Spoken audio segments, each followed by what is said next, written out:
topic is the USB recording and playback feature of the Radius NX series, as well as the media manager for my file management. This feature is currently only available on our Radius NX series DSPs via the USB host port on the rear of each unit. All right, we're going to jump right into Composer. So what we're going to do is we're going to take a look at the recording module first, and then we'll jump into the playback and then finally the media manager.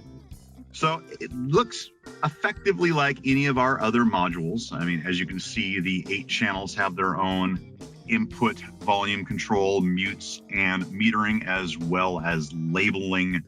And the meat of it is down below in the shuttle area, quote unquote. So I created this module with a single record stop button, and this is how that would function. So it's just a single button, a latching button. Once it's engaged, it will flash. And while you're recording, as you can see, I have my record length. If I go ahead and press the recording button again, I've stopped, and we just have our record length up to the point it stopped. And of course, I now have 13 days of recording left at the current recording resolution. So down below, we have a status field, a folder field, and a file prefix field. And then down below, we have our record options, media manager, and eject media buttons. Now, media manager button, we discussed that earlier in the slideshow, but let's go to record options because this is where the heavy lifting is. And here are our recording options. Now, we only support the WAV format. All right, I'm just going to go back and put it to default. Default, I should mention, is a single multi-channel file. So now let's jump into playback. So the playback module is fairly similar to the recording, which obviously it's different enough that we need to go through it. So let's go to the gain area on the right. So you'll notice that this is an 8-channel device or 8-channel module, but I only have a single gain. That is intentional. It is only a single gain that is broadly adjusting all of the channels that are configured.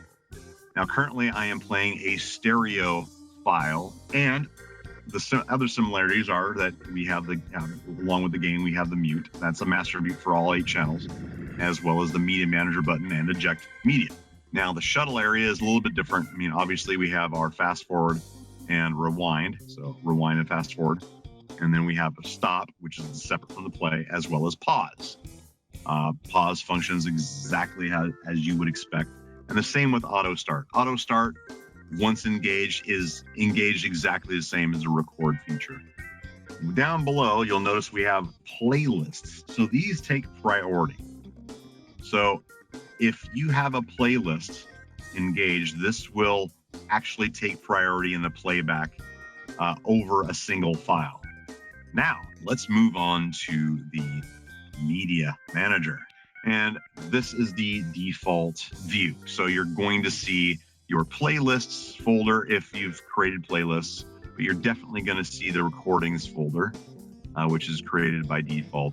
Let's get into recording. So as I mentioned earlier, you can manage your files that you have on your USB directly. So you can select them with this selection box, and then you have options available to you where you can add files, you can download this file.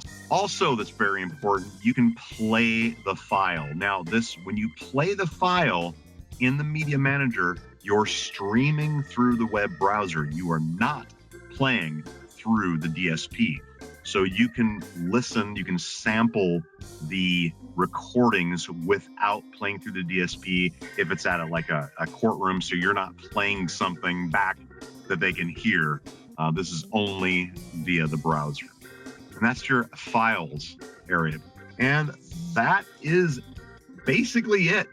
Thanks for watching. If you need more information, you can go to our website at www.symetrix.co, that's .co, or you can give us a call at 425-778-7728, extension 5, and talk to one of our product sales engineers. We'd be more than happy to help you along. And with that, have a great day and take care of yourself.